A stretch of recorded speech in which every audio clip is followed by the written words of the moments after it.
Dans l'immensité des mers de Grand Line, où les légendes se forment et les destins se croisent, il existe un nom qui résonne avec une force inégalée, le symbole de la révolution et de la bravoure. Dans une épopée palpitante, où la détermination, le courage et la quête de liberté se mêlent pour donner naissance à une légende. Plongeons d'abord dans les profondeurs de l'histoire fascinante de Fisher Tiger, de sa naissance jusqu'à sa mort. Fisher Tiger n'était pas un simple témoin de l'injustice, il était un homme d'action. Nous suivrons son voyage jusqu'à Marie-Joise, où il se lança dans un combat épique contre l'oppression. Fisher Tiger devint le sauveur des opprimés, libérant de nombreux esclaves et semant de la terreur parmi les dragons célestes. Mais cette quête héroïque ne fut pas sans conséquences. Sa tête fut mise à prix par le gouvernement mondial et la marine, tandis que d'autres l'acclamaient comme un sauveur, un symbole de liberté, brisant les chaînes de l'oppression. Dans la deuxième partie de cette vidéo, nous explorerons l'influence de Fisher Tiger dans le monde de One Piece. Malgré sa disparition tragique, il a laissé un héritage indélébile. Nous analyserons comment ses actions ont eu des répercussions sur les hommes-poissons, les humains et les pirates qui ont suivi ses pas. Son impact sur la perception des hommes-poissons et la lutte contre l'injustice sera également abordé. Nous examinerons comment la mort de Fisher Tiger a engendré une haine encore plus profonde des hommes-poissons envers les humains, influençant ainsi la montée des groupes radicaux tels que les pirates d'Arlong et l'équipage des hommes-poissons d'Odi. L'histoire de Fisher Tiger. Homme-poisson de la famille des Dorades, Fisher Tiger est devenu un orphelin dès son enfance. Après cela, il décida de partir à l'aventure, mais lors d'une de ses aventures, il fut capturé par des marchands d'esclaves, puis vendu aux dragons célestes. Après plusieurs années en tant qu'esclave, Fisher Tiger réussissa à s'évader. Après son évasion, 14 ans avant l'ellipse, Fisher Tiger est retourné sur l'île des hommes-poissons. Choqué de ce qu'il avait vu durant ses années d'esclavage, il décida d'agir. Il ne supportait pas de savoir que les dragons célestes réduisaient les hommes-poissons en esclaves. Il alla voir le roi Neptune pour l'informer de ce qu'il allait faire, pour le motif que son action risquait de sérieusement changer la place qu'occupait l'île des hommes-poissons au sein du monde. Après cela, Fisher Tiger attaqua Marie-Joise pour libérer les hommes-poissons, esclaves des dragons célestes. Une fois à Marie-Joise, à la force de ses bras, on escalade en Red Line à main nue. Mais il a aussi libéré tous les autres esclaves, même s'il ne portait pas vraiment les humains dans son cœur. C'est grâce à lui que Boa Hancock et ses sœurs, Marigold et Sandersonia, se sont échappés de Marie-Joise. Une fois enfui de Marie-Joise, il fut considéré comme l'un des pires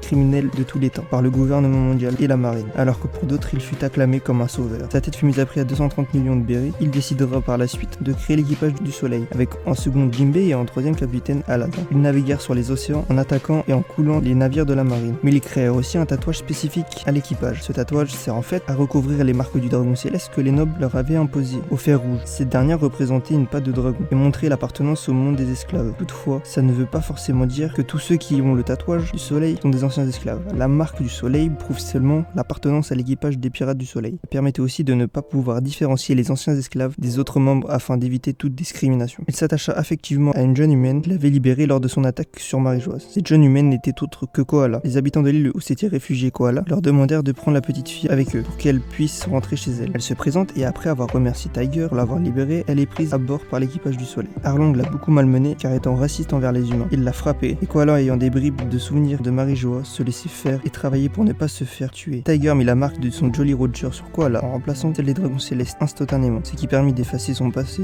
d'esclave, et Fisher Tiger lui montra en jetant son arme à feu à la mer que eux ne tuaient pas. Ils ne sont pas comme les dragons célestes. Les pirates du Soleil réussirent à trouver un Eternal Post pour son île natale, l'île de Fullshoot. Puis pendant plusieurs semaines, on verra Koala et l'équipage passer de super bons moments, et à leur arrivée sur son île, elle fit ses adieux et fut amenée par Tiger dans son village. Beaucoup de membres de l'équipage de Tiger pleuraient ce jour-là. La ville entière se réjouit de son retour, malgré la crainte qu'inspire toujours Tiger. Tiger respecta sa parole puisqu'en effet, il accompagna Koala jusqu'à sa terre natale. Les dernières paroles de Koala à son égard et à celui de son équipage le touchèrent. Alors qu'il se dirigeait vers son bateau, il est intercepté en chemin par le contre-amiral Strawberry de la marine et ses hommes. Ils l'encerclèrent afin de ne lui laisser aucune échappatoire. Strawberry lui expliqua que les habitants du village de Koala l'ont prévenu qu'il y avait des chances que Tiger vienne chez eux. Et en échange, Strawberry ne livrait pas Koala au dragon céleste. Les soldats lui tirèrent dessus. Quelques membres de son équipage, dont Jinbei, vinrent alors lui prêter main forte et ramenèrent alors Tiger gravement blessé au bateau. Il refusa tout d'abord qu'on lui transfuse du sang d'humain, puisque par la suite, il révéla à son équipage que c'était un ancien esclave des dragons célestes, et que c'était de là l'origine de sa haine envers les humains. Après le décès de Tiger, Arlong fou de rage s'attaque à la marine. Il joua le mec chaud, cependant Kizaru, encore vice-amiral à l'époque, fut là pour le calmer en un coup, et Arlong la ferma ensuite.